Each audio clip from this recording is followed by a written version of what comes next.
So I saw something that is like the epitome of the Israeli victim narrative. Something that is kind of enabled by the way that anti-Semitism is put on a pedestal as like the worst kind of racism above all others, when, if anything, it's below many other types of racism because there's not actually any real economic disadvantage that is associated with it. It is put on this pedestal like that, in large part because doing so allows it to be weaponized in favor of Israel more. So there was a post by an American senator. Israel invades Lebanon.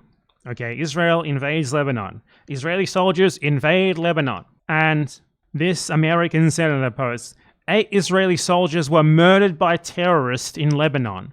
Soldiers invade another country and they are murdered by terrorists. The only way that someone can put forward such a ridiculous notion is if this sort of narrative is enabled by this sort of propaganda tactic where Israelis are perennial, always victims no matter what. Like, by definition, like, a soldier invading a place cannot be murdered. I mean, maybe by like, if it was like a friendly fire incident, maybe. And there's also like this pathology with this sort of thing. Like, even Israeli state propaganda accounts will post like soldiers who went to Gaza, invaded it, and got killed by the resistance. And they will present them as if they were like an 11-year-old child. Like, this 20-year-old major, because they're all extremely high rank, even though they're like 20 years old. He loved books. He loved Marvel. He loved to play with his toys. And he was tragically taken from us in a completely unprovoked terrorist attack in Gaza. That is how they'll frame it.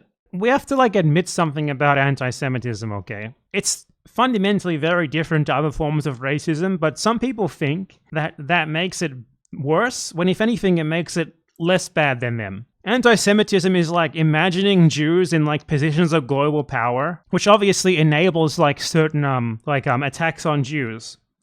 But it doesn't come with like a systematic destruction of them, like forcing them into poverty or anything like that. It doesn't result in their exploitation. Well, no, that's not true. The only place in which Jews are oppressed in an economic sense is Israel, where the browner you are, the more you are forced into doing the shit that most people would prefer not to do for the people who are lighter skinned than you. But that's really the only place. In every other place in the world, Jews are at least solidly middle class. In history, there has been like systematic oppression of Jews on an economic basis, but not anymore. But the way that anti-Semitism is treated today, it is as if that is not the case. Because here's the thing, okay? If there's two kinds of racism, one of them is I hate you because I think that you are part of a conspiracy to control the world, and the other is I hate you because I think you are like genetically inferior and you deserve the fact that you are poor. And if anything, I think you should be even poorer and basically be my slave. The second one is worse. Like, most of the people like in the US, the UK, and especially in fucking Israel, who weaponize anti-Semitism, who like to paint themselves as if they have in any meaningful way been disadvantaged by discrimination, they are like one step below a white guy complaining about being called a cracker. I fucking guarantee you that if black people in the US could choose between like occasionally being called a slur and actual systematic economic discrimination, they would probably go with the first one. It's not really just Jews either, by the way. There's not any real systematic discrimination, for example, against Asians in the US.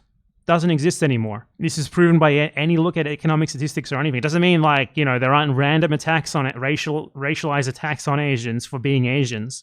But it's not the same thing as like what you face in the USA for being like a brown-skinned guy from Mexico. But the thing is, Asians in the US don't pretend that that is the case, right? Whereas the like Zionists who weaponize anti-Semitism very much do pretend that they are the victims of like the absolute worst form of racism imaginable. And they weaponize that to justify Israel and to attack anyone who is against Israeli atrocities. Like, the fact of the matter is that the experience of the average Jew in the US, in Britain, in other European countries is, I'm a generic white person.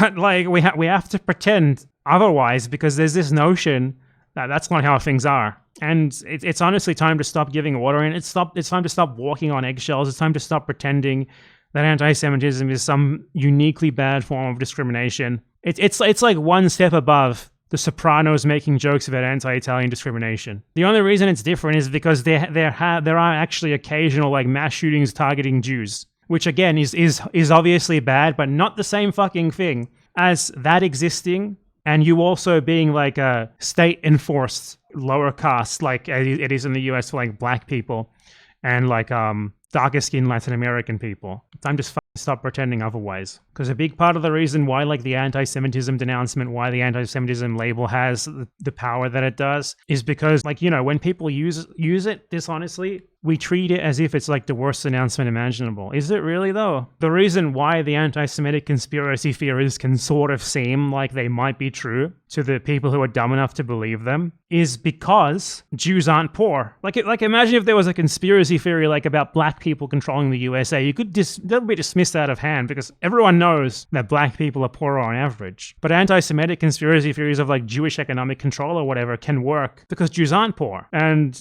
that's obviously a better place to be in than to be like forced into like a lower economic status because of your race. Honestly, to sum it up, the worst experience that the average Jewish person in the US, the UK, or what have you, has ever had in their entire life is that the Starbucks barista wrote their name wrong, just like any other white person. They are just as much of like self-victimizing Bradens as any other white person is. And I'm not going to pretend otherwise.